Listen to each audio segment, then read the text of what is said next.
well, we are in the final months of his presidency, and Joe Biden is still the president. So he has a lot of work that he still can be doing. And he is doing some work, which is very nice of him. But his most recent proposal might put him at odds with none other than RFK Jr.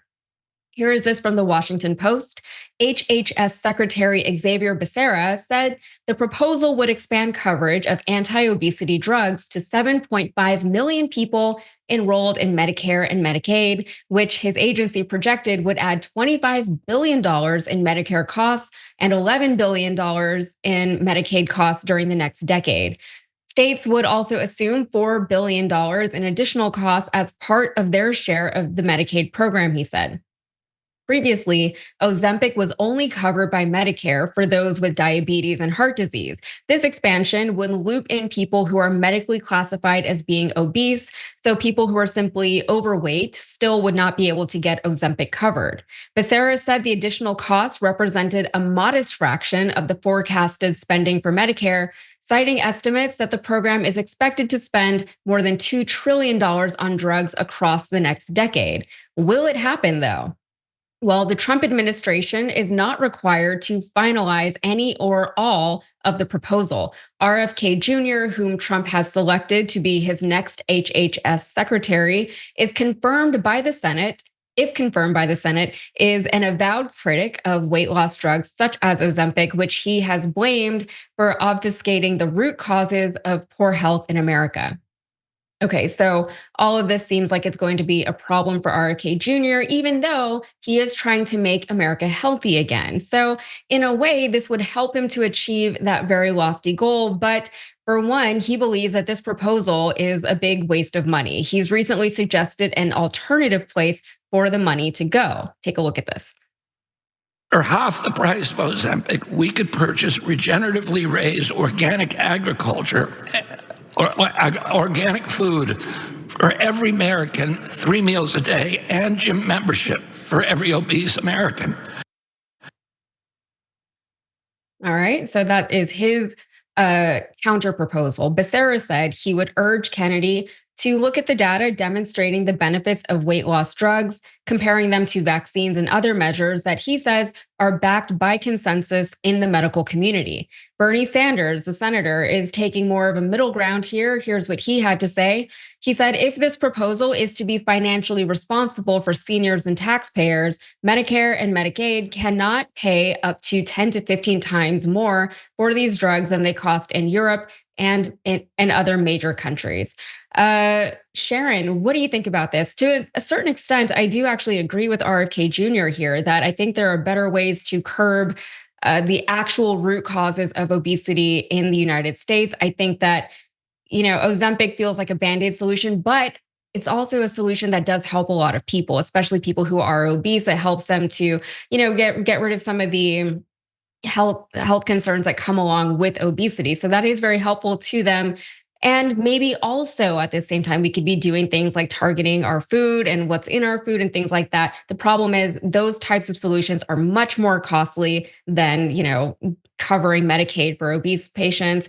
And they also take a lot longer to implement. And there's like a cultural discussion around those things. What do you think, Sharon? Yeah, I think you're right. Listen, the American way of life, the processed food, the cheapening of our diets and our bodies is what got us into this mess. And now we have kids who are extremely obese. And of course, adults who are, there's a whole show about it. 600-pound life, it's called My 600-Pound Life.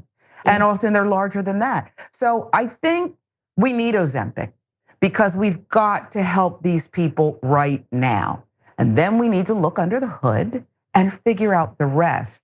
I think we're rich enough in this country with all the tax cuts and everything we give to rich people that we can do a little bit of both. Pay for the drugs. And I think Bernie Sanders is incredibly right. He may be the most right in this. We're talking about money in Ozempic because of the drug companies, okay? You need only look, online, Brazil, Toronto, go, Canada, and they don't cost that, okay? These drugs, how do I know? Well, I might have looked into it. But the point is, the drug companies are getting rich off of our big butts. And it doesn't have to be like that. I think it's a triple approach needs to be had here. Yeah, absolutely. That's a whole other aspect to this discussion is, whether or not RFK Jr. realistically will be able to push forth any of his proposals as far as, cleaning up our food supply. The food industry, the food lobbyists they're a formidable force in this country. And that I think doesn't get talked about enough. But while RFK Jr. is unlikely to shift his position, Trump's favorite snake oil salesman, who is an actual doctor, though I'm not sure how much credibility he still has within the medical community, he will be overseeing Medicare. Dr. Oz has previously praised Ozempic, and he posted this on Instagram last year. It says, "I'll respect you no matter what your weight might be. But for those who want to lose a few pounds, Ozempic and other semaglutide medications can be a big help. We need to make it as easy as possible for people to meet their health goals, period." So, yeah, so that does kind of tie in with a lot of the things that we were just talking about, Sharon.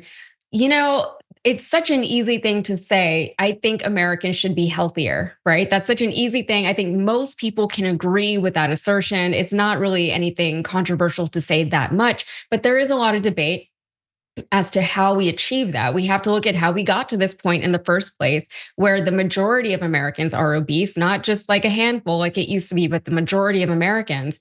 And I think a lot of people tend to want to blame the individual, right? And that Yeah. is a very American way to approach an issue because we come from a very individualistic nation. But the reason why we are that way is because if we're blaming individuals, then we're not looking at the government. We're not looking at the lobbyists. We're not looking at all of the things that are in our food and why they're there, who put them there, why we have, monocrops growing across the United States, things like that. There's a lot of issues. I would love to see this issue tackled in a way that is actually helpful to the American people, in a way that is healthy for them. But we're going to have to see where that goes. Any final thoughts, Sharon? Yeah, and I think you hit something, the nail on the head when you talked about blaming the individual. We collectively got ourselves into this, and oversight and a lot of other government programs got us into this. And so while RFK is talking about gym memberships and organic produce, when there's so many food deserts and they're growing in this country, we have to figure out how to give people access. But when you're working 12 hours a day and not able to make ends meet, I don't know how you're going to go to a gym.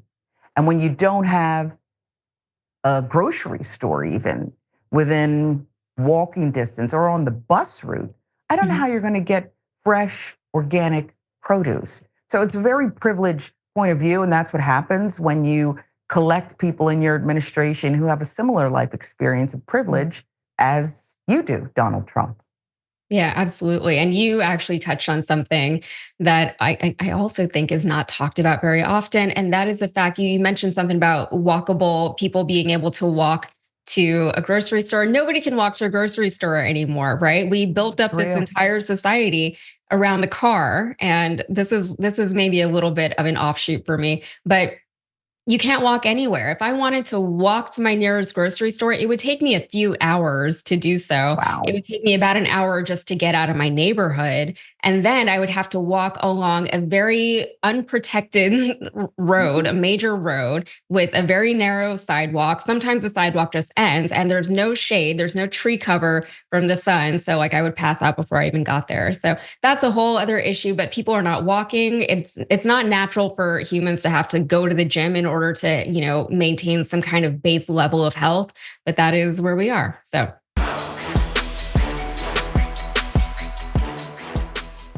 thanks for watching our video. Did you know that you can support our show by becoming a subscriber? Just click the subscribe button and also ring the bell so that you get notifications when we're live or when we post new content.